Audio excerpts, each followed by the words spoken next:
हाँ जी, तो आपने बेसिकली क्वेश्चन नंबर पहले तो 5th कर लिया है ना, तो 5th आपसे हो गया है।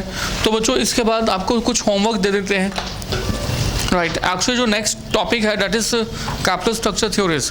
तो कैपिटल स्ट्रक्चर थ्योरीज को हम जब स्टार्ट करेंगे उसके अंदर कुछ थ्योरीज हैं like net income approach, net operating income approach, MM approach, traditional approach, right. तो नेक्स्ट क्लास में हमें बेसिकली ये 4 अप्रोचेस करनी है जो कि अराउंड पूरी क्लास ले लेते हैं, राइट।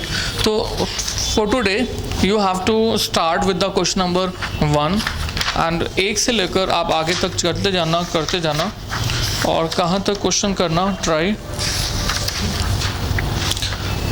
13 तक, राइट। और 13 के बाद भी करना है आपको, एंड आफ्टर 13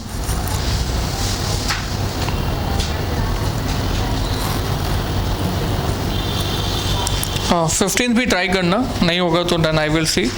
सो 15th भी ट्राई करना और 15th के बाद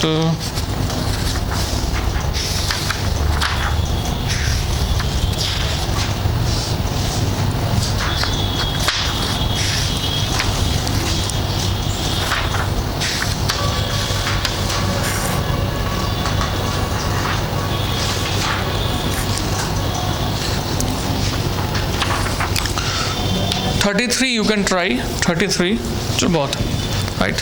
अब सर इन क्वेश्चंस के अंदर आपको छोटी छोटी बातों का थोड़ा सा और पता होना चाहिए, तो 2-3 बातें हैं छोटी छोटी, मैं आपको बता देता हूँ। देखो अभी तक हमने क्या कहा, कैपिटल स्ट्रक्चर को हम लोग जो ऑप्टिमम करते हुए सिलेक्शन करेंगे वो किस बेसिस पे करेंगे, either number 1 on the basis of the EPS, maximisation of EPS, and number 2 maximisation of market price, right. इसके अलावा भी हमारे क्वेश्चन की रिक्वायरमेंट के अकॉर्डिंग हम लोग रिटर्न ऑन इन्वेस्टमेंट भी कभी कभी क्वेश्चन में फाइंड करने कहेगा, और रिटर्न ऑन इक्विटी के बेसिस पर भी हम लोग अपने आप से ऑप्टिमम कैपिटल स्ट्रक्चर फाइंड कर सकते हैं। क्या कहा हमने, रिटर्न ऑन इक्विटी। अगर आपको ये रिटर्न ऑन इक्विटी निकालना है तो कैसे फाइंड करोगे, it will be like this, earnings for equity shareholders divided by equity shareholders funds, no doubt, into 100, right. तो आप ROE के बेसिस पर भी आप अपने कैपिटल स्ट्रक्चर को ऑप्टिमाइज कर सकते हो। अच्छा, हमारे क्वेश्चन में कभी कभी एक वर्ड यूज करता है that is financial break even point. कुछ समझ में आ रहा है इसका ना मतलब, find out the financial break even point. अब जब वर्ड यूज करता है financial break even point means it means level of EBIT at which EPS is equal to 0. It means level of EBIT at which EPS is equal to 0, right? तो बच्चों ये जो EPS है, ये EPS कैसे find करोगे, again formula, आपको कुछ देर पहले आपको फॉर्मूला बताया था EPS कैसे फाइंड करते हैं, yes please, EBIT minus interest 1 - T minus preference dividend divided by N।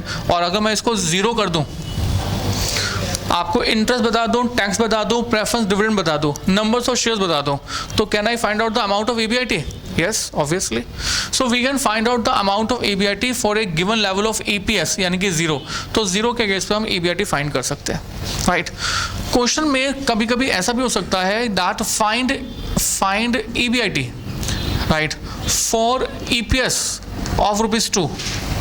अगर हमारी कंपनी EPS 2 रुपीज़ का मेंटेन करना चाहती है तो बताइए EBIT क्या होगा। तो again we will use the same formula, है ना।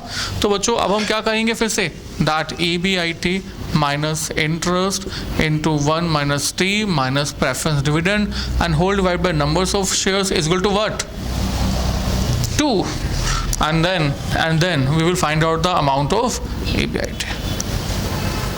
That's it, right?